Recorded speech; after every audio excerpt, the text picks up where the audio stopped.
Good morning. Business research methods എന്ന സബ്ജക്റ്റിലെ business research എന്ന ചാപ്റ്ററിലെ അടുത്ത ക്ലാസ്സിലേക്ക് നമുക്ക് കടക്കാം. കഴിഞ്ഞ ക്ലാസ്സിൽ നമ്മൾ പുതിയൊരു ടോപ്പിക്കാണ് ഡിസ്കസ് തുടങ്ങിയിട്ടുണ്ടായിരുന്നത്. ടൈപ്സ് ഓഫ് റിസർച്ചിനെ കുറിച്ചിട്ടാണ് നമ്മൾ ഡിസ്കഷൻ നടത്തിയിട്ടുണ്ടായിരുന്നത്.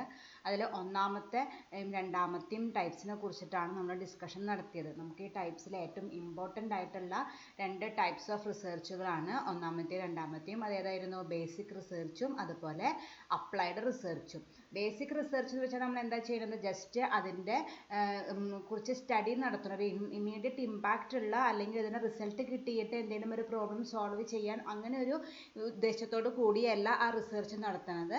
നമ്മൾ റിസർച്ച് നടത്തുന്നു, അതിൻ്റെ റിസൾട്ട് ഇമ്മീഡിയറ്റ് ആയിട്ട് ഒരു ആക്ഷൻ എടുക്കാനായിട്ടല്ല, ഫ്യൂച്ചറിൽ എന്തെങ്കിലും ആവശ്യങ്ങൾക്ക് ഉപയോഗിക്കാൻ വേണ്ടിയിട്ടുള്ള ഒരു ടൈപ്പ് ഓഫ് റിസർച്ച് ആണ് ബേസിക് റിസർച്ച് എന്ന് പറയുന്നത്. അതുകൊണ്ട് അതിനെ ഫണ്ടമെൻ്റൽ റിസർച്ച് എന്നും പറയാറുണ്ട്.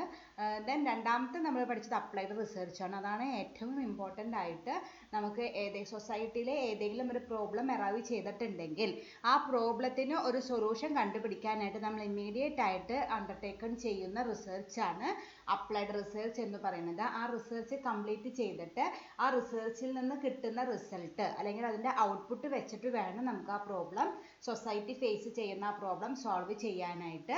അതുകൊണ്ട് തന്നെ അതിന് ഇമ്മീഡിയറ്റ് ആക്ഷൻ ഉണ്ട്, ആക്ഷൻ റിസർച്ച് എന്നും അത് പറയാറുണ്ട്. പിന്നെ അതിൻ്റെ ഒരു കമ്പാരിറ്റീവ് സ്റ്റഡിയും നിർത്തി കഴിഞ്ഞിട്ടാണ് നമ്മൾ കഴിഞ്ഞ ക്ലാസ്സിൽ നിർത്തിയിട്ടുണ്ടായിരുന്നത്. ഇനി അത് റിലേറ്റഡ് ആയിട്ട് ഒരു കാര്യം കൂടി നമുക്ക് നോക്കാനുണ്ട്. ചെറിയൊരു കാര്യം നോക്കാം. നമ്മൾ business research A basic or applied, നമ്മൾ തുടക്കത്തിൽ പഠിച്ചു ബിസിനസ് റിസർച്ച് എന്താണെന്നൊക്കെ നമ്മൾ ഡീറ്റെയിൽ ആയിട്ട് അതിൻ്റെ കാര്യങ്ങളൊക്കെ പഠിച്ചതാണ്. ഇത് ഏത് കാറ്റഗറിയിൽ വരും? ബേസിക് റിസർച്ച് ആണോ അതേസമയം അപ്ലൈഡ് റിസർച്ച് ആണോ നമ്മുടെ ബിസിനസ് റിസർച്ച് എന്നുള്ളത്? ഏത് ടൈപ്പിൻ്റെ അണ്ടറിലാണ് ഈ രണ്ട് റിസർച്ചും വരാമെന്നാണ് നമുക്ക് നോക്കാനുള്ളത്. Business research involves both basic and applied research. അതാണ് അതിനുള്ള ആൻസർ. ഇതിൽ രണ്ടും ഉണ്ട്, ബേസിക് റിസർച്ചും ഉണ്ട് അപ്ലൈഡ് റിസർച്ചും ഉണ്ട്. ഇന്ന ടൈപ്പ് ഒരു ടൈപ്പ് മാത്രമായിട്ട് ഇതൊന്നും പറയാനായിട്ട് പറ്റില്ല. അത് ബേസിക് റിസർച്ചുമാണ് അപ്ലൈഡ് റിസർച്ചുമാണ്. Some writers suggest that business research is an applied research because it is concerned not only with understanding the nature of business organization but also solving problems that are related to managerial practice. ചില authors പറയുന്നുണ്ട് business research എന്തുകൊണ്ടാണ് ഇത് രണ്ടുമാണെന്ന് പറയുന്ന എക്സ്പ്ലനേഷനാണ് പറയുന്നത്. ചില authors പറയുന്നത് എന്താണെന്ന് വെച്ചാൽ നമ്മൾ ബിസിനസ് റിസർച്ചിൽ നമ്മൾ ഒരു നമ്മളൊരു ബിസിനസ്സിൽ പോയിട്ട് പ്രൊജക്റ്റ് ചെയ്യുമ്പോൾ ആ ബിസിനസ്സിൻ്റെ നേച്ചർ മാത്രം പഠിക്കുകയല്ല ചെയ്യണത്. ആ ബിസിനസ്സിൽ എന്തെങ്കിലും പ്രോബ്ലംസ് ഉണ്ടെങ്കിൽ ആ പ്രോബ്ലത്തിനെ കുറിച്ച് ഡീറ്റെയിൽ ആയിട്ട് സ്റ്റഡി നടത്തി അതിനൊരു സൊല്യൂഷൻ കൂടി നമ്മൾ പ്രൊവൈഡ് ചെയ്യുന്നുണ്ട്. ഏതിലെ? ബിസിനസ് റിസർച്ചിൽ. അത് നമ്മൾ മുമ്പ് പഠിച്ചിട്ടുണ്ട്. അപ്പോൾ അതുകൊണ്ട് ബിസിനസ് റിസർച്ച് എന്ത് റിസർച്ചാണ്? അപ്ലൈഡ് റിസർച്ചാണ്. പ്രോബ്ലം സോൾവ് ചെയ്യുന്ന റിസർച്ച് ഏതാ? അപ്ലൈഡ് റിസർച്ചാണ്. അപ്പോൾ അതുകൊണ്ട് നമുക്ക് എന്തെന്ന് പറയാം? ബിസിനസ് റിസർച്ച് ഒരു അപ്ലൈഡ് റിസർച്ചാണ് പറയാം. Some authors argues that application is not a primary purpose to which business research should be directed. വേറെ ഓതേഴ്സ് എന്താ പറയണമെന്ന് വെച്ചാൽ നമ്മൾ ബിസിനസ് റിസർച്ചിൻ്റെ അപ്ലിക്കേഷൻ ഇമ്മീഡിയറ്റ് ആയിട്ടൊരു അപ്ലിക്കേഷൻ ഇല്ല. നമ്മൾ ഒരു ബിസിനസ്സിനെ കുറിച്ച് സ്റ്റഡി ചെയ്യുന്നു, അതിൻ്റെ പ്രോബ്ലംസ് പറയുന്നു, അത് സോൾവ് ചെയ്യാനുള്ള സൊല്യൂഷനും കൊടുക്കുന്നു. പക്ഷെ അതിനെന്തില്ല? ഇമ്മീഡിയറ്റ് അപ്ലിക്കേഷൻ പല കേസസിലും ഉണ്ടാവാറില്ല. അതുകൊണ്ട് ബിസിനസ് റിസർച്ച് എന്ത് റിസർച്ചാന്ന് പറയണു? ബേസിക് റിസർച്ച് ആണ് പറയുന്നു. Okay. Some authors argues that it is basic research because application is not a primary purpose to which business research should be directed. അപ്പോൾ അതുകൊണ്ട് ബിസിനസ് റിസർച്ച് രണ്ടുമാണെന്ന് പറയാം. ബേസിക് റിസർച്ചുമാണ് അപ്ലൈഡ് റിസർച്ചുമാണ്. ചില ആൾക്കാർ പറയുന്നത് നമ്മൾ ബിസിനസ്സിനെ കുറിച്ച് സ്റ്റഡി ചെയ്യാൻ മാത്രമല്ല ആ ബിസിനസ്സിലത്തെ ഒരു പ്രോബ്ലം കണ്ടുപിടിച്ചിട്ട് അതിന് സൊല്യൂഷനും കൂടി കൊടുക്കുന്നുണ്ട്. അതുകൊണ്ട് അത് അപ്ലൈഡ് റിസർച്ചാണ്. ചില ഓതേഴ്സ് പറയുന്നത് നമ്മൾ സൊല്യൂഷൻ കൊടുക്കുന്നുണ്ടെങ്കിലും അതിന് ഇമ്മീഡിയറ്റ് ആപ്ലിക്കേഷൻ ഇല്ലാത്തത് കൊണ്ട് ആ റിസർച്ച് ബേസിക് റിസർച്ചാണ്. അപ്പോൾ ഇങ്ങനെ ഒരു ക്വസ്റ്റ്യൻ വന്നാൽ രണ്ടുമാണെന്ന് പറയാം. ബേസിക് റിസർച്ചുമാണ് അപ്ലൈഡ് റിസർച്ചുമാണ്. അതെന്തുകൊണ്ടാണ് അങ്ങനെ പറയണമെന്നുള്ള ജസ്റ്റിഫിക്കേഷനും എഴുതാം. Okay. The third type of research is exploratory research. നമ്മൾ മുമ്പ് ക്ലാസിഫിക്കേഷനിൽ പഠിച്ചിട്ടുള്ളതാണ്, പക്ഷെ അതിനേക്കാൾ കുറച്ചും കൂടി ഡീറ്റെയിൽ ആയിട്ട് ഇവിടെ പഠിക്കാനുണ്ട്. That is exploratory research. It is concerned with the discovery of new facts, things, focus or ideas. നമ്മൾ എന്താ ചെയ്യുന്നത്? പുതിയതായിട്ടുള്ള facts, things, focus or idea നമ്മൾ കണ്ടുപിടിക്കാൻ, നമ്മൾ എക്സ്പ്ലോർ ചെയ്യാണ്. ഓൾറെഡി ഉള്ളൊരു കോൺസെപ്റ്റ് ആണ്, പക്ഷെ അതിൽ നിന്ന് നമ്മളൊരു പുതിയതായിട്ട് എന്തെങ്കിലും ഒരു സംഭവം കണ്ടുപിടിക്കുകയാണെങ്കിൽ that is called exploratory research. Discovery of new facts, things, focuses or ideas. It is in fact a beginning of the research. നമ്മളൊരു റിസർച്ചിന്റെ ബിഗിനിങ് എന്ന് പറയുന്നത് എക്സ്പ്ലോറേറ്ററി റിസർച്ച് ആണ്. കാരണം നമുക്കൊരു ഹൈപ്പോത്തിസിസ് ഫോർമുലേറ്റ് ചെയ്യണമെങ്കിലും അല്ലെങ്കിൽ അത് കഴിഞ്ഞിട്ടുള്ള സ്റ്റെപ്സ് മുന്നോട്ട് കൊണ്ടുപോകണമെങ്കിൽ നമ്മൾ എന്ത് ചെയ്യണം? പുതുതായിട്ട് എന്തെങ്കിലും ഒരു റിസർച്ചിനുള്ളൊരു സ്കോപ്പ് അല്ലെങ്കിൽ നമുക്കൊരു റിസർച്ച് ഗ്യാപ്പ് നമ്മൾ കണ്ടുപിടിക്കേണ്ടതായിട്ട് വരും. പുതിയൊരു ഐഡിയ, അതായത് ഓൾറെഡി ഇപ്പോൾ ജോബ് സാറ്റിസ്ഫാക്ഷൻ തന്നെ, ആ ജോബ് സാറ്റിസ്ഫാക്ഷനിൽ ഇതുവരെ ആരും കണ്ടെത്താത്ത, ഇതുവരെ ആരും എക്സ്പ്ലോർ ചെയ്യാത്ത എന്തെങ്കിലും ഒരു എലമെന്റ് ഉണ്ടോ എന്ന് നമ്മൾ ആദ്യം കണ്ടുപിടിക്കണം. അത് കഴിഞ്ഞിട്ട് വേണം നമുക്ക് നമ്മുടെ റിസർച്ചായിട്ട് മുന്നോട്ട് കൊണ്ടുപോകാനായിട്ട്. അപ്പോൾ ഒരു റിസർച്ചിന്റെ ബിഗിനിങ് എന്ന് പറയുന്നത് ഏതാണ്? ഈ എക്സ്പ്ലോറേറ്ററി റിസർച്ച് ആണ്. It is generally carried out with the purpose of gaining familiarity with a particular topic or to gain insight to unexplored areas. നമുക്ക് നമ്മൾ ടോപ്പിക് സെലക്ട് ചെയ്തു, ജോബ് സാറ്റിസ്ഫാക്ഷൻ എന്ന് പറഞ്ഞ ടോപ്പിക് സെലക്ട് ചെയ്തിട്ട് ആ ടോപ്പിക്കിനെ കുറിച്ചിട്ട് നമുക്ക് ഡീറ്റെയിൽ ആയിട്ട് ഒരു നോളജ്, നമ്മളിപ്പം ഡിഗ്രി ലെവലിലൊക്കെ ഹ്യൂമൻ റിസോഴ്സ് മാനേജ്മെന്റ് പഠിച്ചിട്ടുള്ള ഒരു ജോബ് സാറ്റിസ്ഫാക്ഷനെ കുറിച്ചിട്ടൊരു നോളേജ് അല്ലെങ്കിൽ ഒരു തിയറി മാത്രം നമുക്ക് അറിയുള്ളൂ. അതുകൂടാതെ റിസർച്ച് നടത്തുമ്പോൾ അതിനേക്കാൾ കൂടുതലായിട്ട് ഡീറ്റെയിൽ ആയിട്ട് നമുക്ക് കൂടുതൽ അറിയണം. അങ്ങനെ അത് അറിയാൻ വേണ്ടിയിട്ട്, ആ ടോപ്പിക്കിനെ കുറിച്ച് കുറച്ചും കൂടി ഫെമിലിയർ ആവാൻ വേണ്ടിയിട്ട് നമുക്ക് ഈ രീതിയിലുള്ള റിസർച്ച് നടത്താം. അതുപോലെ തന്നെ ഞാൻ നേരത്തെ പറഞ്ഞോണം, ഇതുവരെ ആരും കണ്ടെത്താത്ത ജോബ് സാറ്റിസ്ഫാക്ഷൻ്റെ ഉള്ളിൽ വരുന്ന ഏതെങ്കിലും അൺഎക്സ്പ്ലോർഡ് ഏരിയാസ് ഉണ്ടെങ്കിൽ അത് എക്സ്പ്ലോർ ചെയ്യാനായിട്ട് നമുക്ക് ഈ റിസർച്ച് വളരെ യൂസ്ഫുൾ ആണ്. carried out with the purpose of gaining familiarity with a particular topic or to gain insight into the unexplored areas. It is carried out before formulating the hypothesis. അതാണ് ഞാൻ നേരത്തെ പറഞ്ഞത്. നമ്മൾ തുടക്കത്തിലെ റിസർച്ചിന്റെ സ്റ്റെപ്സ് പഠിച്ചപ്പോൾ പറഞ്ഞിട്ടുണ്ടായിരുന്ന ഒരു സ്റ്റെപ്പാണ് ഫോർമുലേറ്റിംഗ് ഹൈപ്പോത്തസിസ് എന്ന് പറഞ്ഞു.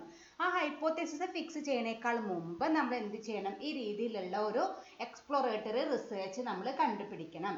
നമ്മൾ എടുക്കാൻ ഉദ്ദേശിക്കുന്ന ടോപ്പിക്കിൽ ഇതുവരെ കണ്ടുപിടിക്കാത്ത അല്ലെങ്കിൽ ഇതുവരെ ആരും എക്സ്പ്ലോർ ചെയ്യാത്ത ഏതെങ്കിലും ഐഡിയാസോ ഏരിയാസോ ഉണ്ടോ എന്ന് നമ്മൾ കണ്ടുപിടിച്ചതിന് ശേഷം മാത്രമേ നമ്മൾ ഹൈപ്പോത്തസിസ് ഫോർമുലേഷനിലേക്ക് പോവാനായിട്ട് പാടുള്ളൂ.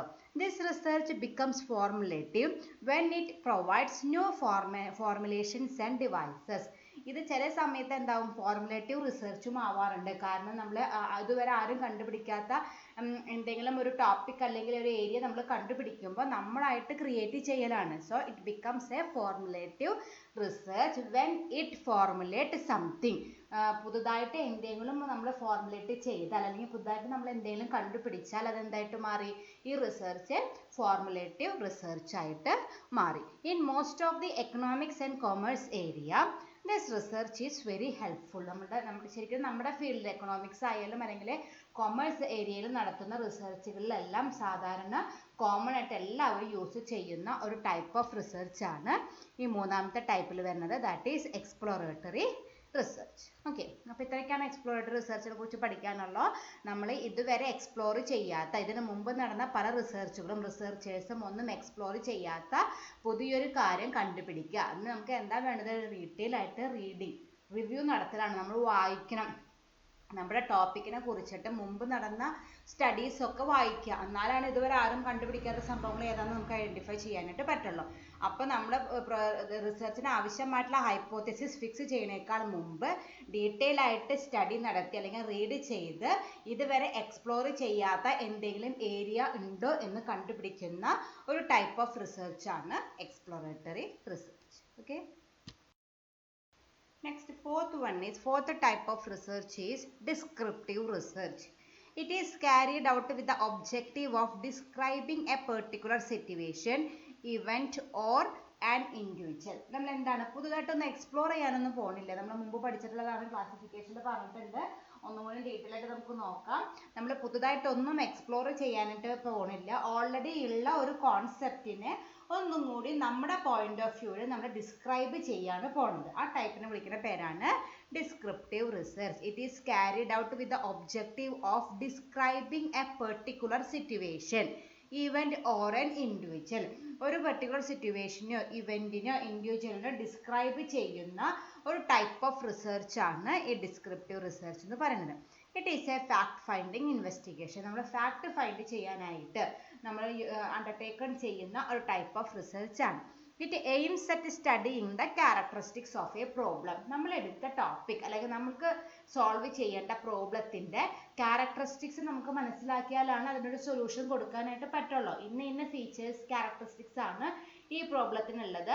ആ ഫീച്ചേഴ്സ് വയലേറ്റ് ചെയ്തത് കൊണ്ടാണ് നമുക്ക് ആ പ്രോബ്ലം ഉണ്ടായത്. അങ്ങനെയാണ് നമുക്ക് അതിനൊരു സൊല്യൂഷൻ. അപ്പോൾ ആ ഫീച്ചേഴ്സ് നമ്മൾ വയലേറ്റ് ചെയ്യാതിരുന്നാൽ ഈ പ്രോബ്ലം ഉണ്ടാവില്ല, നമുക്കൊരു സൊല്യൂഷൻ കൊടുക്കാനായിട്ട് പറ്റും. അപ്പോൾ അതിനു മുമ്പ് നമുക്ക് എന്തറിയണം, എന്തൊക്കെയാണ് നമ്മൾ സെലക്ട് ചെയ്ത ടോപ്പിക്കിൻ്റെ ക്യാരക്ടറിസ്റ്റിക്സ് അല്ലെങ്കിൽ ഫീച്ചേഴ്സ്, സവിശേഷതകൾ എന്തൊക്കെയാണ് ആദ്യം മനസ്സിലാക്കിയാൽ മാത്രമേ നമുക്ക് അതിനൊരു സൊല്യൂഷൻ കൊണ്ടുപോകാനായിട്ട് പറ്റുള്ളൂ. അപ്പോൾ ആ രീതിയിൽ നമ്മൾ സെലക്ട് ചെയ്തിരിക്കുന്ന ടോപ്പിക്കിൻ്റെ അല്ലെങ്കിൽ ആ ഇഷ്യൂൻ്റെ ഫീച്ചേഴ്സ് ഐഡൻറ്റിഫൈ ചെയ്യാൻ വേണ്ടിയിട്ട് നമ്മൾ അണ്ടർടേക്കൺ ചെയ്യുന്ന ഒരു റിസർച്ചാണ് ഈ ഡിസ്ക്രിപ്റ്റീവ് റിസർച്ച് എന്ന് പറയുന്നത്. It aims at studying the characteristics of a problem. It provide answers to the questions such as. നമ്മൾ ഈ ഒരു റിസർച്ച് നടത്തുമ്പോൾ താഴെ പറയുന്ന കുറേ ക്വസ്റ്റ്യൻസിന് ആൻസർ കണ്ടുപിടിച്ചാൽ ഈ റിസർച്ചായി. Okay, what is the problem, എന്താണ് നമ്മൾ സെലക്ട് ചെയ്തത്. ഇപ്പോൾ ജോബ് സാറ്റിസ്ഫാക്ഷൻ ആണെങ്കിൽ what is the meaning of job satisfaction, അത് കൃത്യമായിട്ട് നമ്മൾ മനസ്സിലാക്കാം. വേർ ഡസ് ഇറ്റ് അറൈസസ്, ഈ ജോബ് സിറ്റുവേഷൻ എവിടെയാണ് വരിക, എവിടെയാണ് വരിക, എംപ്ലോയീസ് വർക്ക് ചെയ്യുന്നിടത്ത് മാത്രമേ ജോബ് സാറ്റിസ്ഫാക്ഷൻ വരുള്ളൂ. കൺസ്യൂമേഴ്സിൻ്റെ ഇടയിൽ ജോബ് സാറ്റിസ്ഫാക്ഷൻ ഒരിക്കലും വരില്ല. അപ്പോൾ എവിടെയാണ് ഇത് വരിക. വെൻ ഡസ് ഇറ്റ് ഹാപ്പൻ, എപ്പോഴാണ് ഇത് സംഭവിക്കുക, എപ്പോഴാണ് ഒരു എംപ്ലോയി സാറ്റിസ്ഫൈഡ് ആവുക. നമുക്കറിയാം, നല്ല സാലറി കൊടുക്കുക, നല്ല വർക്കിംഗ് കണ്ടീഷൻ പ്രൊവൈഡ് ചെയ്യുക, നല്ല സേഫ്റ്റി സെക്യൂരിറ്റീസ് പ്രൊവൈഡ് ചെയ്യുക, അങ്ങനെ പല പല കാര്യങ്ങളും ചെയ്താൽ മാത്രമേ നമുക്ക് അവരെ സാറ്റിസ്ഫൈ ചെയ്യാനായിട്ട് പറ്റുള്ളൂ. അപ്പോൾ എപ്പോഴാണ് ജോബ് സാറ്റിസ്ഫാക്ഷൻ ഉണ്ടാവാം. ഹൗ ഡസ് ഇറ്റ് അറൈസസ്, ഇത് എങ്ങനെയാണ് വരിക, നമുക്ക് ക്വാണ്ടിഫൈ ചെയ്യാനായിട്ട് പറ്റും. അത് ക്വാളിറ്റേറ്റീവ് ടേമിലാണോ ക്വാണ്ടിറ്റേറ്റീവ് ടേംസിലാണോ. അപ്പോൾ സാലറിക്ക് ആണെങ്കിൽ ക്വാണ്ടിറ്റേറ്റീവ് ടേംസ് ആണ്. വർക്കിംഗ് കണ്ടീഷനും മേ ബി ക്വാണ്ടിറ്റേറ്റീവ് ആവാം അല്ലെങ്കിൽ ക്വാളിറ്റേറ്റീവ് ആവാം. ദെൻ പിന്നെ നമ്മൾ എന്താ പറഞ്ഞത്, സേഫ്റ്റി ആൻഡ് സെക്യൂരിറ്റി, അതും ക്വാണ്ടിറ്റേറ്റീവ്. അപ്പോൾ നമ്മൾ നോക്കുക എങ്ങനെയാണ് ഇത് വരുന്നത്, ക്വാണ്ടിറ്റേറ്റീവ് ടേംസിലാണോ ക്വാളിറ്റേറ്റീവ് ടേംസിലാണോ ഇത് വരുന്നത് നമ്മൾ നോക്കുക. Who is behind the problem, ഇനി എന്തുകൊണ്ടാണ് ഇവർ. അപ്പം നമ്മൾ ഇതൊക്കെയാണ് ജോബ് സാറ്റിസ്ഫാക്ഷൻ, അതിൻ്റെ മീനിങ് നോക്കി, എപ്പോഴാണ് ഇത് ഉണ്ടാവാൻ നോക്കി, എങ്ങനെയാണ് ഉണ്ടാവാൻ നോക്കി, ഏത് രീതി എവിടെയാണ് ഇത് ഉണ്ടാവാൻ നമ്മൾ നോക്കി. ദെൻ ഇതൊന്നും ഉണ്ടാവാത്തതിൻ്റെ കാരണം, അവിടെ പ്രോബ്ലം ഉണ്ടായത് എന്തുകൊണ്ടാണ്, എംപ്ലോയീസിന് ജോബ് സാറ്റിസ്ഫാക്ഷൻ ഇല്ലാത്തത് കൊണ്ടാണ് അവിടെ ഒരു പ്രോബ്ലം വന്നിരിക്കുന്നത്. അപ്പോൾ who is behind the problem, ഇന്ന ഫീച്ചേഴ്സ് ഒക്കെ ഉള്ള ഇന്ന കാര്യങ്ങളൊക്കെ ചെയ്ത് കൊടുക്കാമായിരുന്നുവെങ്കിൽ നമുക്ക് ആ ഓർഗനൈസേഷനിലത്തെ എംപ്ലോയീസിനെ സാറ്റിസ്ഫൈ ചെയ്യാമായിരുന്നു. പക്ഷെ എന്തുകൊണ്ട് ആ എംപ്ലോയീസ് സാറ്റിസ്ഫൈഡ് അല്ല, അത് നമ്മൾ കണ്ടെത്തണം. അപ്പോൾ ഈ പറഞ്ഞ 5 ക്വസ്റ്റ്യൻസിന് ആൻസർ കണ്ടുപിടിച്ചാൽ ഏത് റിസർച്ച് കഴിഞ്ഞു, ഡിസ്ക്രിപ്റ്റീവ് റിസർച്ച് കഴിഞ്ഞു. അപ്പം നമ്മളിതിൽ എന്താ ചെയ്യുന്നത്, നമ്മുടെ കയ്യിൽ കിട്ടിയിരിക്കുന്ന പ്രോബ്ലത്തിനെ കുറിച്ചിട്ട് ഡീറ്റെയിൽ ആയിട്ട് ഡിസ്ക്രൈബ് ചെയ്യണം. അതെങ്ങനെ നമ്മൾ ഡിസ്ക്രൈബ് ചെയ്യാൻ പറ്റുക, അതിൻ്റെ ക്യാരക്ടറിസ്റ്റിക്സിനെ കുറിച്ചിട്ട് ഡീറ്റെയിൽ ആയിട്ട് സ്റ്റഡി ചെയ്തിട്ട് അത് ഡിസ്ക്രൈബ് ചെയ്യാം. ഈ പറഞ്ഞ 5 questions, what is the problem, where does it happen, when does it happen, how does it happen and who is behind the problem. ഈ 5 ക്വസ്റ്റ്യൻസിനും ആൻസർ കണ്ടുപിടിച്ച് കഴിഞ്ഞാൽ നമുക്ക് ഏത് റിസർച്ച് കഴിഞ്ഞു, ഡിസ്ക്രിപ്റ്റീവ് റിസർച്ച് കഴിഞ്ഞു. ഇനിയുണ്ട് കുറച്ചും കൂടി points. Then descriptive research can be, ഇനി ഈ ഡിസ്ക്രിപ്റ്റീവ് റിസർച്ചിൻ്റെ അണ്ടറിൽ തന്നെ വേറെ കുറേ സബ് ക്ലാസിഫിക്കേഷൻസ് വരുന്നുണ്ട്. Census survey, comparative research, ex post factor research, longitudinal research, cross sectional research. അതിൽ കുറേയൊക്കെ നമുക്ക് അറിയുന്നതാണ്, നമ്മൾ ക്ലാസിഫിക്കേഷനിൽ പഠിച്ചിട്ടുള്ളതാണ്. അറിയാത്ത ഒരെണ്ണം മാത്രം അതിലുള്ളൂ, ബാക്കിയൊക്കെ നമ്മൾ പഠിച്ചിട്ടുള്ളത്. നമുക്ക് ഓരോന്നായിട്ട് നോക്കാം. ആദ്യത്തെ എന്ന് പറയുന്നത് census survey. It is the process of gathering information from the respondents on the basis of A questionnaire. നമുക്ക് കോമൺ ആയിട്ട് എല്ലാവർക്കും അറിയാവുന്ന ഒരു മെത്തേഡാണ് സെൻസസിന് പോകാന്നുള്ളത്. സെൻസസിന് നമ്മുടെ വീടുകളിലേക്ക് സെൻസസിന് വരാറുണ്ട്. ആ സെൻസസ് സർവേ ആണ് ഒന്നാമത്തെ സബ് ടൈപ്പായിട്ട് പറയുന്നത്. നമുക്ക് ഏതെങ്കിലും ഒരു കാര്യത്തിനെ കുറിച്ച് ഡീറ്റെയിൽ ആയിട്ട് ഇൻഫർമേഷൻ കളക്ട് ചെയ്യണമെങ്കിൽ ഒരു ക്വസ്റ്റിനെയർ പ്രിപ്പയർ ചെയ്യുക. ആ ക്വസ്റ്റിനെയർ വെച്ചിട്ട് നമുക്ക് എന്ത് ചെയ്യാം, ഡാറ്റ കളക്ട് ചെയ്യാനായിട്ട് പറ്റും. അതാണ് ഒന്നാമത്തത്. Second one is comparative research. നമ്മൾ മുമ്പ് പഠിച്ചിട്ടുള്ളത് തന്നെയാണ്. It is the act of comparing 2 or more things with a view of discovering something about one or all of the things being compared. നമ്മൾ എന്താ ചെയ്യുക, കമ്പയർ ചെയ്തിട്ട് പഠിക്കുന്നു. 1-2 കാര്യങ്ങളെ കമ്പയർ ചെയ്യുക. ഇന്നത് comparing 2 or more things with a view of discovering something about one. ചിലപ്പോൾ ഒന്നിനെ കുറിച്ച് മാത്രം പഠിക്കാനായിരിക്കും. അതായത് ഇപ്പോൾ 2 ഫാക്ടേഴ്സ് എടുത്തു, ആ 2 ഫാക്ടേഴ്സും തമ്മിൽ അങ്ങോട്ടും ഇങ്ങോട്ടും കമ്പയർ ചെയ്തിട്ട് അതിൽ ഏതെങ്കിലും ഒരു ഫാക്ടേഴ്സിനെ കുറിച്ച് പഠിക്കുകയോ അല്ലെങ്കിൽ 2 ഫാക്ടേഴ്സിനെ കുറിച്ച് പഠിക്കാനോ ആ രീതിയിൽ സർവേ നടത്തുന്ന എൻക്വയറി നടത്തുന്നതിനെ വിളിക്കുന്ന പേരാണ് കമ്പാരറ്റീവ് റിസർച്ച്. നമ്മൾ മുമ്പ് ക്ലാസിഫിക്കേഷനിൽ പഠിച്ചിട്ടുള്ളതാണ്, അപ്പോൾ ഞാൻ കൂടുതൽ പറയുന്നില്ല. അടുത്താണ് നമ്മൾ പഠിക്കാത്തത് ex post facto research, a research that is undertaken about event that have already taken place. നമ്മൾ ഓൾറെഡി സംഭവിച്ചു കഴിഞ്ഞ ഒരു കാര്യത്തിനെ കുറിച്ചിട്ടാണ് നമ്മൾ റിസർച്ച് നടത്താൻ പോണെന്ന് വെച്ചാൽ അതിനെ വിളിക്കുന്ന പേരാണ് ex post facto research, a research that is undertaken about events that have already taken place. ആ ഇവന്റ് നടന്നു കഴിഞ്ഞതിന് ശേഷമാണ് നമ്മൾ ആ ഇവന്റിനെ കുറിച്ച് പഠിക്കാൻ പോണെന്ന് വെച്ചാൽ അതിനെ വിളിക്കുന്ന പേരാണ് ex post facto research. Okay, then next is longitudinal research. അത് നമ്മൾ പഠിച്ചിട്ടുണ്ട് classification on the basis of ടൈമിൽ. എന്താണ്, നമ്മളിപ്പോൾ സ്റ്റഡി നടത്തുമ്പോൾ മോർ ദാൻ 1 പീരീഡിൻ്റെ ഡാറ്റ വെച്ചിട്ടാണ് നമ്മൾ റിസർച്ച് നടത്തുന്നതെന്ന് വെച്ചാൽ അതിന് വിളിക്കുന്ന പേരാണ് ലോങ്ങിറ്റ്യൂഡിനൽ റിസർച്ച് എന്ന് പഠിച്ചു. നമ്മൾ പഠിച്ചിട്ടുണ്ടായിരുന്നു ഫിനാൻഷ്യൽ അനാലിസിസ് നടത്തുമ്പോൾ കഴിഞ്ഞ 5 വർഷങ്ങളിലത്തെ ബാലൻസ് ഷീറ്റ് വെച്ചിട്ട് നമുക്ക് കമ്പാരറ്റീവ് ഒരു സ്റ്റഡി നടത്തുകയാണെങ്കിൽ അതിന് വിളിക്കുന്ന പേരാണ് ലോങ്ങിറ്റ്യൂഡിനൽ റിസർച്ച്. നമ്മൾ ഒരു വർഷത്തെ ഡാറ്റ അല്ല, അല്ലെങ്കിൽ ഒരു പീരീഡിലത്തെ ഡാറ്റ അല്ല നമ്മൾ കൺസിഡർ ചെയ്യുന്നത്, ഒന്നിലധികം പീരീഡുകളിലത്തെ ഡാറ്റ ഡിപ്പെൻഡ് ചെയ്തിട്ടാണ് നമ്മൾ റിസർച്ച് നടത്തുന്നതെന്ന് വെച്ചാൽ അതിനെ വിളിക്കുന്ന പേരാണ് longitudinal research. The last one cross sectional research. അത് പുതിയതല്ല, അത് വേറൊരു പേരിലാണ് നമ്മൾ പഠിച്ചതെന്നുള്ളത് ഞാൻ ലാസ്റ്റ് ബ്രാക്കറ്റിൽ എഴുതിയിരിക്കുന്നു. Single time period research. ആ സിംഗിൾ ടൈം പീരീഡ് റിസർച്ചിൻ്റെ വേറൊരു പേരാണ് ക്രോസ് സെക്ഷണൽ റിസർച്ച് എന്ന് പറയുന്നത്. എന്തായിരുന്നു നമ്മുടെ സിംഗിൾ ടൈം പീരീഡ് റിസർച്ചിൽ നമ്മൾ പഠിച്ചത്? നമ്മൾ റിസർച്ച് ചെയ്യാനായിട്ട് ഒരു പെർട്ടിക്കുലർ പോയിന്റ് അല്ലെങ്കിൽ ഒരു പെർട്ടിക്കുലർ പീരീഡിലത്തെ ഡാറ്റ മാത്രമാണ് യൂസ് ചെയ്യണമെന്ന് വെച്ചാൽ അതിനെ വിളിക്കുന്ന പേരാണ് സിംഗിൾ ടൈം പീരീഡ് റിസർച്ച്. അത് തന്നെയാണ് ക്രോസ് സെക്ഷണൽ റിസർച്ച് എന്ന് പറയുന്നത്. It involves looking at the data from A population at one specific point of time. ഒരു സ്പെസിഫിക് പോയിന്റ് ഓഫ് ടൈം അല്ലെങ്കിൽ ഒരു സ്പെസിഫിക് പീരീഡിൽ ലെസ് ദാൻ 1 ഇയർ പീരീഡിലത്തെ ഡാറ്റ മാത്രം depend ചെയ്തിട്ടാണ് നമ്മൾ റിസർച്ച് ആയിട്ട് മുന്നോട്ട് പോകാനായിട്ട് ഉദ്ദേശിക്കണമെന്ന് വെച്ചാൽ ആ ടൈപ്പ് ഓഫ് റിസർച്ചിനെ വിളിക്കുന്ന പേരാണ് സിംഗിൾ ടൈം പീരീഡ് റിസർച്ച് അല്ലെങ്കിൽ ക്രോസ് സെക്ഷണൽ റിസർച്ച്. ഓക്കെ, അങ്ങനെ 5 ക്ലാസിഫിക്കേഷൻ, ഈ 5 ടൈപ്പ് ഓഫ് റിസർച്ചുകളും ഏതിൽ വരാം? ഡിസ്ക്രിപ്റ്റീവ് റിസർച്ചിൻ്റെ അണ്ടറിൽ വരുന്ന കാര്യങ്ങളാണ്. സെൻസസ് റിസർച്ച് ആവാം, comparative research, ex post facto research, longitudinal research and cross sectional research. ഈ 5 എണ്ണത്തിൽ നമ്മൾ എന്താ ചെയ്യണത്? ഒരു മാറ്റർ അല്ലെങ്കിൽ ഒരു ഇവന്റിനെ കുറിച്ച് നമ്മൾ ഡിസ്ക്രൈബ് ചെയ്യാണ് പല ടൂൾസ് ഉപയോഗിച്ച്. ആദ്യത്തിൽ നമ്മൾ എന്ത് ചെയ്യണം? ക്വസ്റ്റ്യനർ ഉപയോഗിക്കുന്നു. രണ്ടാമത്തേൽ ഒരു കമ്പാരറ്റീവ് സ്റ്റഡി നടത്തിയിട്ട് നമ്മൾ ഫാക്ട് ഫൈൻഡ് ചെയ്യുന്നു. അടുത്തേൽ ഒരു ഓൾറെഡി സംഭവിച്ച ഒരു ഇവന്റിനെ കുറിച്ച് ഡീറ്റെയിൽ ആയിട്ട് സ്റ്റഡി നടത്തിയിട്ട് നമ്മൾ കണ്ടുപിടിക്കുന്നു. നെക്സ്റ്റിൽ ഡിഫറെൻറ്റ് പീരീഡ്സിലത്തെ ഡാറ്റ കളക്ട് ചെയ്തിട്ട് ഫാക്ട് ഫൈൻഡ് ചെയ്യുന്നു. നെക്സ്റ്റിൽ ഒരു പെർട്ടിക്കുലർ പോയിന്റ് ഓഫ് ടൈമിലത്തെ ഡാറ്റ മാത്രം കളക്ട് ചെയ്തിട്ട് ഫാക്ട് കണ്ടുപിടിക്കുന്നു. ഓക്കെ, അപ്പോൾ ഇതൊക്കെയാണ് ഡിസ്ക്രിപ്റ്റീവ് റിസർച്ചിൻ്റെ അണ്ടറിൽ വരുന്ന സബ് ക്ലാസിഫിക്കേഷൻ. ഇനി ആ ഡിസ്ക്രിപ്റ്റീവ് റിസർച്ചിൻ്റെ ഫീച്ചേഴ്സ് ആണ് നമുക്ക് നോക്കാനുള്ളത്. It is concerned with the description of communities. നമ്മുടെ കമ്മ്യൂണിറ്റി അല്ലെങ്കിൽ നമ്മുടെ ടോപ്പിക് അല്ലെങ്കിൽ നമ്മുടെ ഇവൻറ്റിനെ നമ്മൾ ഡിസ്ക്രൈബ് ചെയ്യലാണ് ഇതിൽ മെയിനായിട്ടും ഉദ്ദേശിക്കുന്നത്. കമ്മ്യൂണിറ്റി എന്ന് ഉദ്ദേശിക്കുന്നത് നമ്മൾ ഏതിനാണോ നമ്മൾ സെലക്ട് ചെയ്ത പ്രോബ്ലത്തിനെ നമ്മൾ ഡിസ്ക്രൈബ് ചെയ്യലാണ് ഇതിൽ നടത്തുന്നത്. Then it is concerned with the existing forms of problem. ഇപ്പോൾ ഓൾറെഡി ഉള്ള പ്രോബ്ലത്തിനെ കുറിച്ചിട്ടാണ് നമ്മൾ സ്റ്റഡി നടത്തുന്നത്. നമ്മുടെ ഫ്യൂച്ചറിൽ ഉണ്ടാവാൻ പോകുന്ന ഒരു കാര്യത്തിനെ കുറിച്ച്, അതും ഒരു റിസർച്ച് ആയിട്ട് നമ്മുടെ ഫ്യൂച്ചറിൽ എന്തുണ്ടാവും അതിനെക്കുറിച്ച് നമുക്ക് വേണമെങ്കിൽ റിസർച്ച് നടത്താം. പക്ഷെ ഇവിടെ നമ്മൾ എന്താണ്, ഓൾറെഡി ഒക്കർ ചെയ്ത ഒരു പ്രോബ്ലത്തിനെ കുറിച്ചിട്ടേ നമ്മൾ സ്റ്റഡി നടത്തുന്നുള്ളൂ. It study characteristics of the problem. നമ്മൾ നേരത്തെ പഠിച്ചു. നമുക്ക് ഡീറ്റെയിൽ ആയിട്ട് മനസ്സിലാവണമെങ്കിൽ എന്ത് പഠിച്ചാൽ മതി? ആ പ്രോബ്ലത്തിൻ്റെ ക്യാരക്ടറിസ്റ്റിക്സ് സ്റ്റഡി ചെയ്താൽ മതി. Hypothesis is formulated on the basis of the description of the existing data or material. ഈ ഡിസ്ക്രിപ്റ്റീവ് റിസർച്ച് നടത്തി കഴിഞ്ഞതിന് ശേഷം നേരത്തെ നമ്മൾ പറഞ്ഞു എക്സ്പ്ലോറേറ്ററി റിസർച്ചിൽ നമ്മൾ അത് ചെയ്ത് കഴിഞ്ഞിട്ട് ശേഷമേ നമ്മൾ ഹൈപ്പോത്തസിസ് ഫിക്സ് ചെയ്യുള്ളൂ എന്ന് പറഞ്ഞു. അതുപോലെ തന്നെ തന്നെയാണ് ഡിസ്ക്രിപ്റ്റീവ് റിസർച്ചിലും നമ്മളൊരു ഹൈപ്പോത്തസിസ് ഫോർമുലേറ്റ് ചെയ്യണമെങ്കിൽ നമ്മൾ എന്ത് വേണം? നമുക്ക് ആ ടോപ്പിക്കിനെ കുറിച്ചിട്ട് എന്താ ഹൈപ്പോത്തസിസ് നമ്മൾ മുമ്പ് പറഞ്ഞിട്ടുണ്ടെങ്കിൽ ഒന്നും കൂടി പറഞ്ഞു തരാം. ഒരു സ്റ്റേറ്റ്മെൻ്റ് ആണ് നമ്മൾ സ്റ്റഡി നടത്തിയിട്ട് പ്രൂവ് ചെയ്യാനായിട്ട് ഉദ്ദേശിക്കുന്ന ആ ഒരു കോൺസെപ്റ്റിനെ നമ്മളൊരു സ്റ്റേറ്റ്മെന്റിലേക്ക് മാറ്റണം. ഒരു എക്സാമ്പിൾ, നമ്മുടെ ജോബ് സാറ്റിസ്ഫാക്ഷൻ റിലേറ്റഡ് ഒരു ഹൈപ്പോത്തസിസ് എന്ന് പറഞ്ഞാൽ high salary leads to high job satisfaction.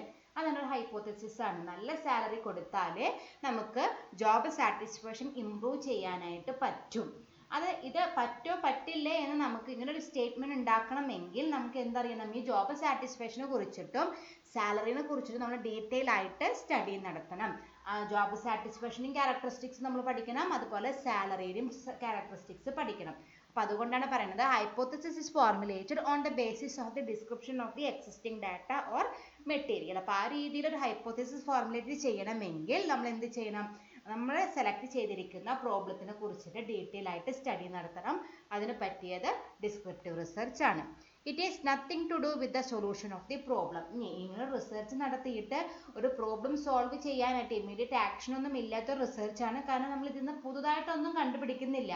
Already ഉള്ള കാര്യങ്ങൾ നമ്മൾ വായിച്ച് മനസ്സിലാക്കുകയാണ് ചെയ്യുന്നത്.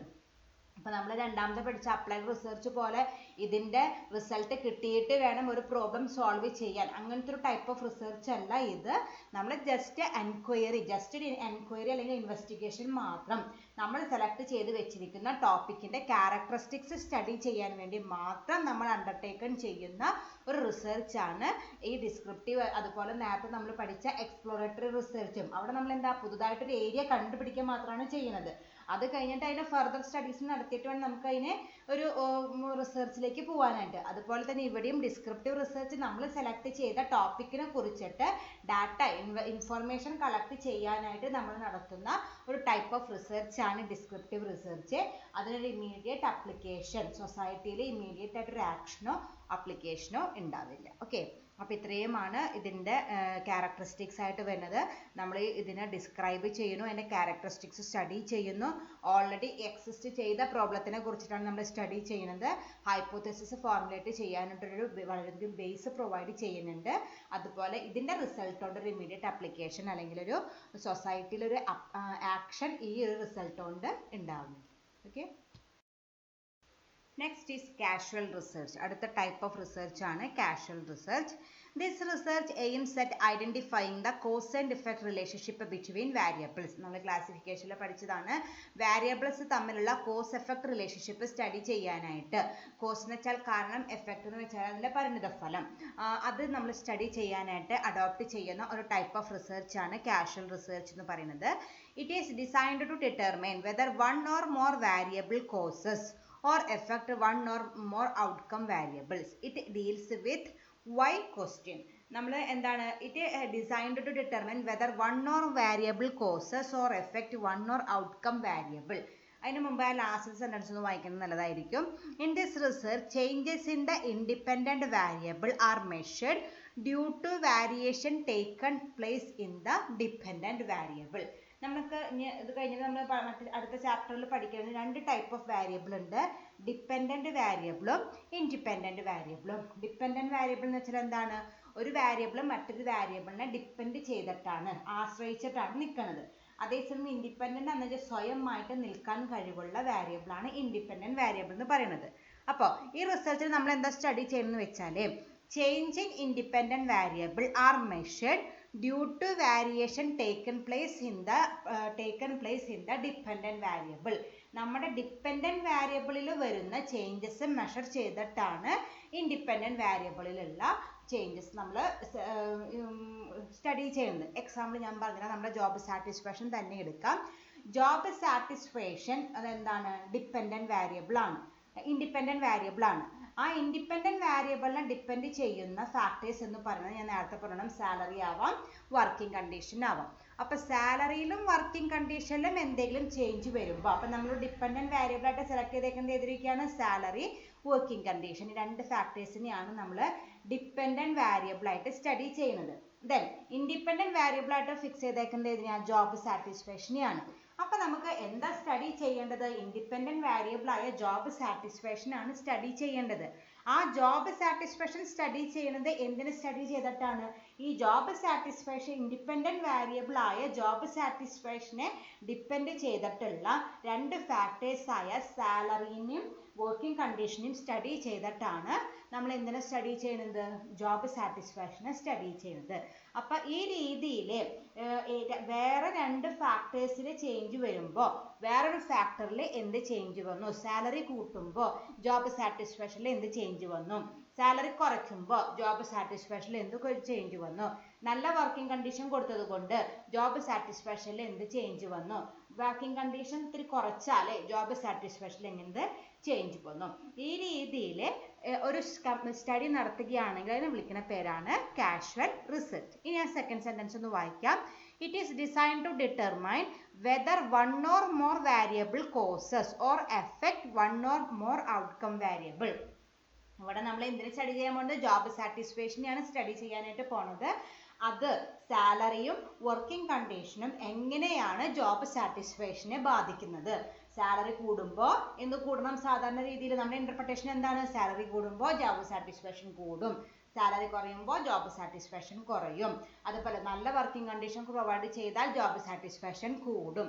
അപ്പോൾ നമ്മൾ സ്റ്റഡി ചെയ്യുന്നത് എന്തിനാണ്, രണ്ട് വേരിയബിളിന് സാലറിനെയും വർക്കിംഗ് കണ്ടീഷനെയും സ്റ്റഡി ചെയ്തിട്ട് അതിൻ്റെ ആഫ്റ്റർ എഫക്റ്റ് ആയിട്ട് ജോബ് സാറ്റിസ്ഫാക്ഷനിൽ എന്തുണ്ടാവുന്നു, എന്ത് സംഭവിക്കുന്നു, ആ റിസർച്ചിനെ വിളിക്കുന്ന പേരാണ് causal research. It deals with why question. നമ്മൾ നേരത്തെ കുറേ ക്വസ്റ്റ്യൻസ് പറഞ്ഞ പോലെ തന്നെ ഡിസ്ക്രിപ്റ്റീവിൽ കുറേ ക്വസ്റ്റ്യൻസ് ആൻസർ ചെയ്താൽ ഈ റിസർച്ച് കഴിഞ്ഞു എന്ന് പറഞ്ഞു. അതുപോലെ ഈ കാഷ്വൽ റിസർച്ചിൽ നമ്മൾ ഉത്തരം കണ്ടെത്തേണ്ടത് ഏത് ക്വസ്റ്റ്യൻ ആണ്, വൈ, എന്തുകൊണ്ടാണ് അത് സംഭവിച്ചത്. സാലറിയിൽ ചേഞ്ച് വന്നപ്പോൾ എന്തുകൊണ്ടാണ് ജോബ് സാറ്റിസ്ഫാക്ഷനിലും ചേഞ്ച് വന്നത്, വർക്കിംഗ് കണ്ടീഷനിൽ ചേഞ്ച് വന്നപ്പോൾ എന്തുകൊണ്ടാണ് ജോബ് സാറ്റിസ്ഫാക്ഷനിൽ ചേഞ്ച് വന്നത്. ഈ രീതിയിൽ വൈ ക്വസ്റ്റ്യൻ ആൻസർ ചെയ്യുന്ന ഒരു ടൈപ്പ് ഓഫ് റിസർച്ച് ആണ് കാഷ്വൽ റിസർച്ച് എന്ന് പറയുന്നത്. ഓക്കെ, അപ്പോൾ അതാണ് അഞ്ചാമത്തെ ടൈപ്പ് ഓഫ് റിസർച്ച് എന്ന് പറയുന്നത്. ഒന്നോ രണ്ടോ വേരിയബിളിലുള്ള കോസ് എഫക്ട് റിലേഷൻഷിപ്പ് സ്റ്റഡി ചെയ്യാനായിട്ട് ഉപയോഗിക്കുന്ന ഒരു ടൈപ്പ് ഓഫ് റിസർച്ച് ആണ് കാഷ്വൽ റിസർച്ച് എന്ന് പറയുന്നത്. ഡിപ്പെൻഡൻറ്റ് വേരിയബിൾ ഉണ്ട്, ഇൻഡിപെൻഡൻറ്റ് വേരിയബിൾ ഉണ്ട്. ഡിപ്പെൻഡൻറ്റ് വേരിയബിളിലെ ചേഞ്ചസ് എങ്ങനെ ഇൻഡിപെൻഡൻറ്റ് വേരിയബിളിനെ ബാധിക്കുന്നു. ഞാൻ പറഞ്ഞ എക്സാമ്പിളിൽ ഇൻഡിപെൻഡൻറ്റ് വേരിയബിളായിട്ട് നമ്മൾ ഫിക്സ് ചെയ്തത് ജോബ് സാറ്റിസ്ഫാക്ഷൻ ആണ്, ഡിപ്പെൻഡൻ്റ് ആയിട്ട് ഫിക്സ് ചെയ്തത് സാലറി വർക്കിംഗ് കണ്ടീഷൻ അതൊക്കെയാണ്. സാലറി വർക്കിംഗ് കണ്ടീഷനിൽ ചേഞ്ച് വരുമ്പോൾ എങ്ങനെയാണ് ജോബ് സാറ്റിസ്ഫാക്ഷനിൽ ചേഞ്ച് വരുന്നത്, ആ രീതിയിലൊരു സ്റ്റഡി അങ്ങനത്തെ സ്റ്റഡി നടത്തുന്ന റിസർച്ചിനെ വിളിക്കുന്ന പേരാണ് causal research. Okay, then sixth type is analytical research. അടുത്ത ടൈപ്പ് ആണ് analytical research. Here the researcher uses facts or information already available and analyze them to make critical examination on the material. നമ്മൾ മുമ്പ് പറഞ്ഞിട്ടുള്ളത് തന്നെയാണ്, already available ആയിട്ടുള്ള ഇൻഫർമേഷൻ്റെ മുകളിൽ നമ്മൾ എന്ത് ചെയ്യാണ്, ഒരു ക്രിട്ടിക്കൽ ഇവാലുവേഷൻ, അതിൻ്റെ പ്രോസും കോൺസും എല്ലാം സ്റ്റഡി ചെയ്തിട്ട് ഒരു ക്രിട്ടിക്കൽ ഇവാലുവേഷൻ നടത്തുന്ന ഒരു ടൈപ്പ് ഓഫ് റിസർച്ചിനെ വിളിക്കുന്ന പേരാണ് analytical research. This is generally A post mortem study. ഇതെന്താണ്, സാധാരണ ഇതൊരു പോസ്റ്റ് മോർട്ടം സ്റ്റഡിയാണ്. നമ്മൾ പോസ്റ്റ്മോർട്ടം ചെയ്യില്ലേ, മരിച്ചു കഴിഞ്ഞാൽ പോസ്റ്റ്മോർട്ടം ചെയ്യുന്ന പോലെ തന്നെ ആ രീതിയിലുള്ളൊരു പോസ്റ്റ്മോർട്ടം സ്റ്റഡിയാണ് ഈ അനലിറ്റിക്കൽ റിസർച്ച് എന്ന് പറയുന്നത്. The focus of this research is on analysing data in depth and examining relationship from various angles. ഇതിൽ നമ്മൾ എന്താ ചെയ്യുന്നത് വെച്ചാൽ, നമ്മൾ സെലക്ട് ചെയ്ത ടോപ്പിക്കിനെ ഡെപ്ത് ആയിട്ട് ഡീറ്റെയിൽ ആയിട്ട് സ്റ്റഡി നടത്താണ് നമ്മൾ ചെയ്യുന്നത്. Focus of this research is on analysing data in depth. നമ്മൾ ടോപ്പിക്ക് സെലക്ട് ചെയ്തിട്ടുണ്ട്, ആ ടോപ്പിക്കിന് ഡീറ്റെയിൽ ആയിട്ട് ഡെപ്ത് ആയിട്ട് സ്റ്റഡി ചെയ്യാം. Examining relationship from various angles, അതിനെ പല ആംഗിളുകളിൽ നിന്ന് നോക്കിയിട്ട് അതിന് സ്റ്റഡി നടത്തലാണ് നമ്മൾ ഈ അനലിറ്റിക്കൽ റിസർച്ചിൽ ചെയ്യുന്നത്. അതാണ് നമ്മൾ ക്രിട്ടിക്കൽ ഇവാലുവേഷൻ എന്ന് പറയുന്നത്. പല ആംഗിൾ എന്ന് പറയുമ്പോൾ അതിനെ പോസിറ്റീവായിട്ട് നമ്മൾ ചിന്തിക്കണം, നെഗറ്റീവായിട്ട് നമ്മൾ ചിന്തിക്കണം. A variety of people including students, doctors, psychologists uses analytical research during studies to find out the most relevant information. സാധാരണ ഇത് യൂസ് ചെയ്യുന്നത് ഡോക്ടേഴ്സും സൈക്കോളജിസ്റ്റും ഒക്കെയാണ്.